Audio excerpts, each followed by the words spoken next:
next 20 minutes. Thank you, Marcelo and Roberto. And hi, everybody.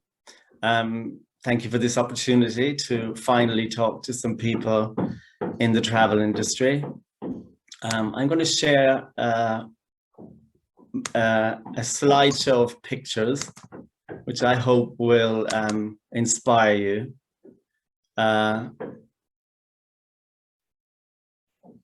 About Cuba, my Cuba. But first of all, I just wanted to start by introducing myself. I'm Irish. I've lived in Cuba now for more than 15 years. One of the questions that you asked us to have a think about was why we were involved in the travel industry. And as long as I can remember, I've always traveled and wanted to travel. I think I can trace back my interest in countries like Cuba to a book I read a long time ago called Falling Off the Map, which wrote essays about countries like Paraguay, India, Iran. And of course, you have to be quite careful about what you wish for, because those are the countries that I ended up visiting and living in.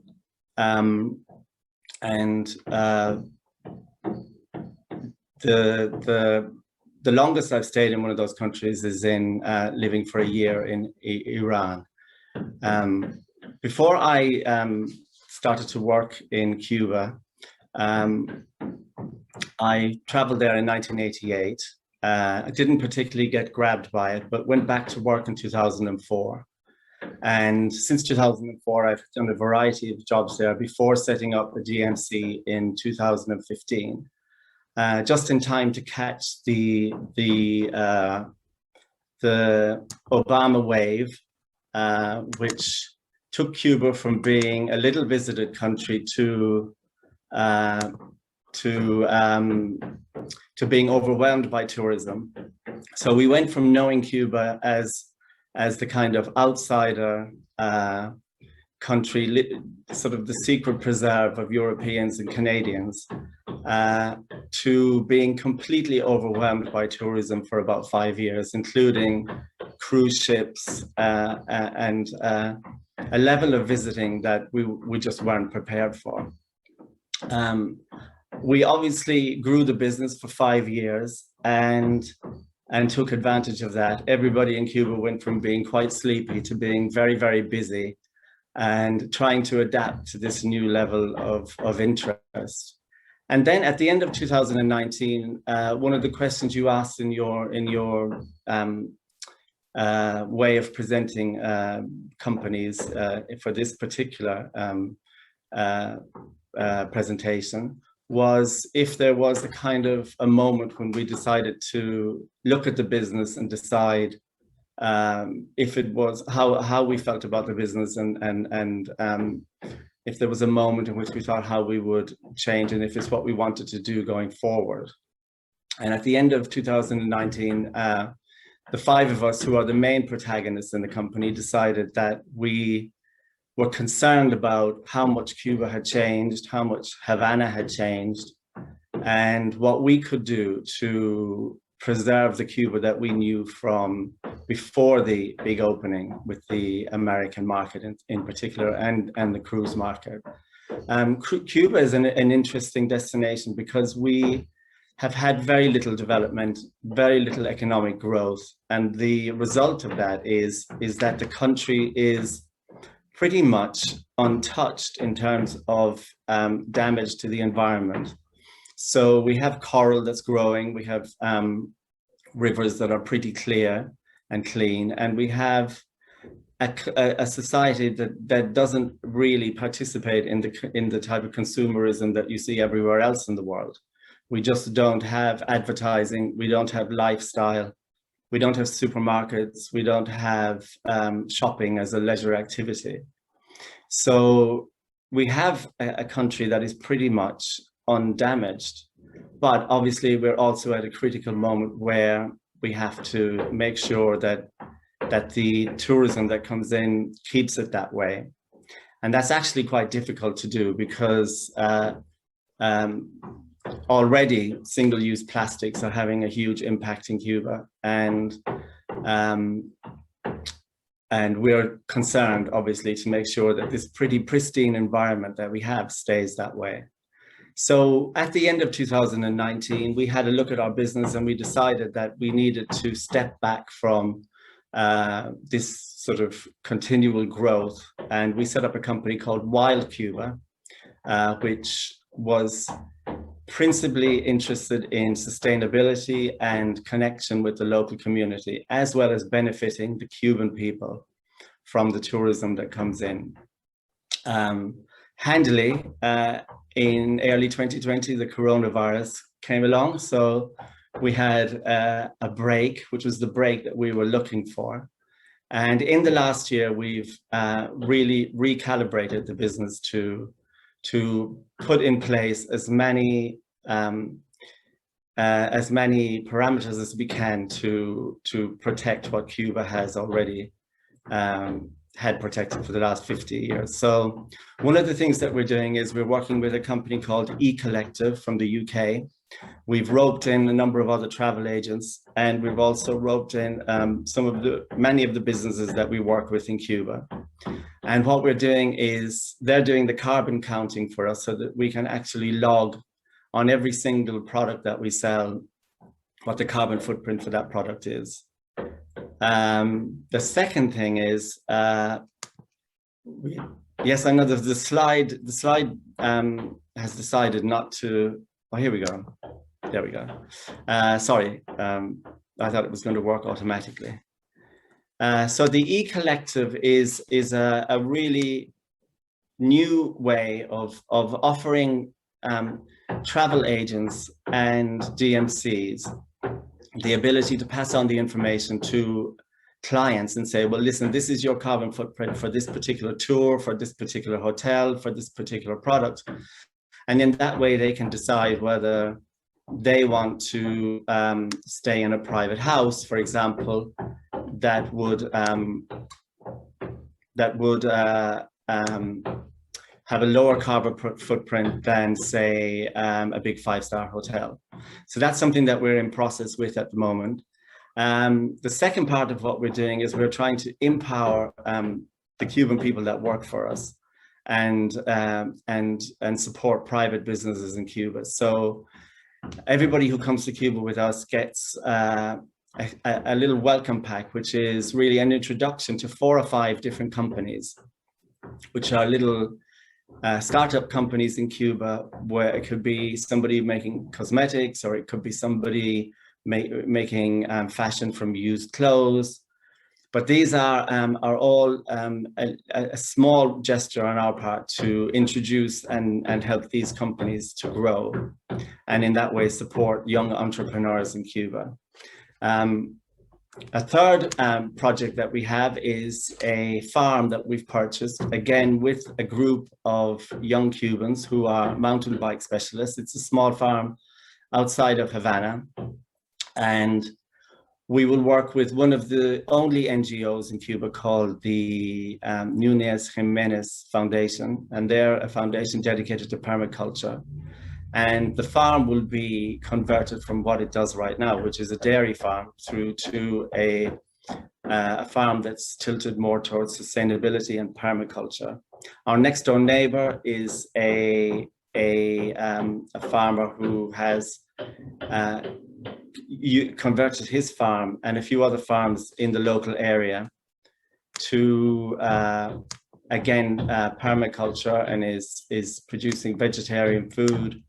And together we hope to bring groups of volunteers and groups of mountain bike specialists from mountain bike enthusiasts from Havana. And the idea is that they will stay with us on the farm, be introduced to what permaculture is, and then sample a non-meat based diet in the farm next door. So these are 2 of the projects that have come out of really the coronavirus in the last year, but also the huge growth that we saw over the 5 years of what we call the Obama wave, and really the impact of visually seeing what it can do to a country in a very short period of time, unless it's addressed. And the last element of what we do is empowering local people, which in Cuba, there has been in the past a tendency for the tourist market to be managed by the government. And we've always been at the forefront of seeking out individuals and people who are trying to promote a different kind of tourism. One of the examples of that is trying to support the Afro-Cuban community in Cuba, which are often marginalized in terms of tourism. So one of the most popular tours we have is an Afro-Cuban tour, which is run by a political and social commentator called Roberto Zurbano. He's been published by everybody from the New York Times and up, and he gives you an introduction to the history of Cuba from the point of view of the Afro-Cuban community. And then you go deep into those communities, whether it's in Regla or in other parts of Havana that are little visited, very far away from the manicured architecture of old Havana. And you can experience Santeria, you can also experience cooking and music, but it's a way to get out into a real community and to hear a different story from a different point of view.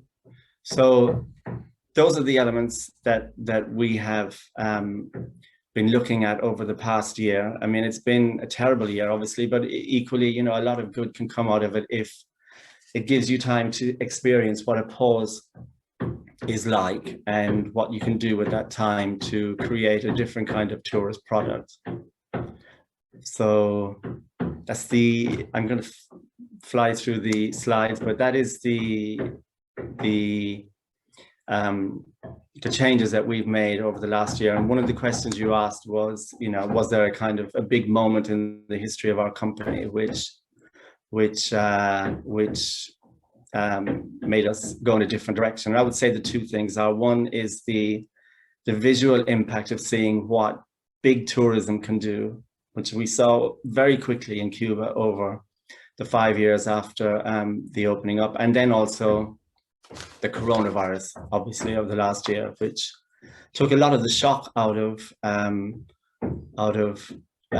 how or what happens when there is no tourism, and what that does to a country or a destination, which is devastating in one way, but also, you know, we're still here. So that is the good thing about it.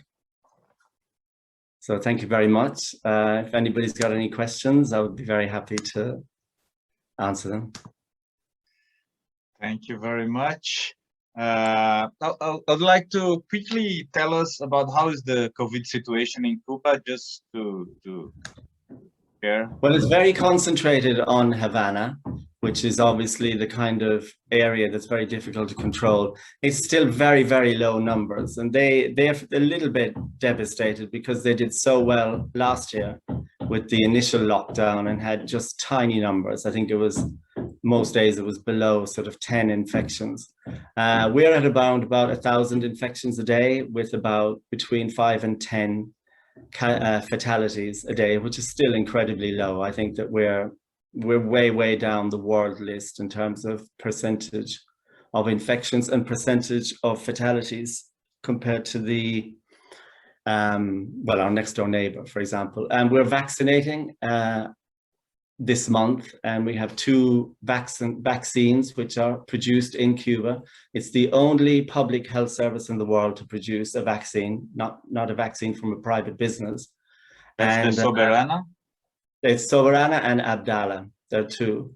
And the results for Abdala are apparently very, very effective. So we're looking forward to opening up on the 1st of September. That's what they're aiming for. And having everybody vaccinated in Havana by the end of July, and in the country certainly by the end of the year. And hopefully being able to offer a vaccine to visitors if that's what they want. So, you know, not a bad story, really, considering you know, it's a poor country, but obviously not as good as it was last year. John, maybe you could go back to your presentation just to show us the pictures that wasn't. Can you see them now? Okay, Yes. they're just a set of pictures which are really our take on Cuba, which is about trying to step outside of the traditional tourist product a little bit. Obviously, the core product in any country is what people are interested in. And in Cuba, that's the kind of nostalgia for the 50s and the Hemingway story and narrative and the revolution, etc. But as I say, there are now in Cuba so many other narratives as well. You know, we didn't get a lot of jobs in because the country's been closed over the last year. But one of the jobs we did do was a film for Louis Vuitton, who are launching a new luxury rum in Cuba called Eminente. And they love the idea of wild Cuba. And so they spent 6 weeks in the countryside, in the sugarcane fields, in the bodegas, in the mountains with small rural communities. And they put together a film which will be launched, I think, at the end of this year. But also they reached out to a lot of the new young entrepreneurs in Cuba who are people who are recycling donated fashion from Canada and from the United States, a company called Clandestina. And also, you know, people who've decided to stay in Cuba, more contemporary people probably than the traditional Cuban stories. So people like a young couple who are DJs who are doing very well and who are mixing a lot of music from vinyl that they found in Cuba from the 20s and 30s and 40s, or new young chefs like Raulito from Grados, who's a chef who's cooking recipes from before the revolution. So he's resurrecting a lot of the recipes that were lost during the last 50 years. Would be great if you could share this info of the DJs and the chef here at the chat later on. Yeah, yes, absolutely. We'd love to see. Yeah. Gideon from Canada said "Falling Off the Map" is a super interesting book, so he agrees. It is, yeah. And we have time for a last question that I would like to address you. I know that you consider very important the environment being undamaged and the culture being undamaged by the tourism. But on a personal level, what were the main points that convinced you to live in Cuba? Well, I mean, I went to Cuba to work, so it wasn't a decision to go there specifically, but I do blame that book, obviously, because it sold the idea. And then over time, I went from working in an import-export business into the tourism business, and really came to love Cuba over the last 15 years. And so I would say travel and Cuba are my passion now. But I think anybody who's been to Cuba knows that Cuba is completely different to everywhere else in the world. You know, the fact that we don't have advertising, we don't have consumerism, it really means that you live in a world that is free. A lot of time is freed up when consumerism isn't there as a leisure activity. And I think also, if you're like me, you're a foreigner living in a country that is pretty a difficult place to live for the Cubans because of the embargo and various other things. You know, you have a lot of respect for how they recycle, how they just make do with whatever they can to be able to reuse and use natural products, etc. So, you know, we're really living in the kind of world that a lot of the lifestyle magazines are pushing outside of Cuba. You know, it's all happening for us, probably a little bit too much. Okay, John, thank you very much for sharing these great pictures and your view of Cuba. Thank you very much, and we can keep the conversation on the Spatial chat later on the networking session. Thank you very much. Thank you. Okay, Johnny, thank you. Thank you very much.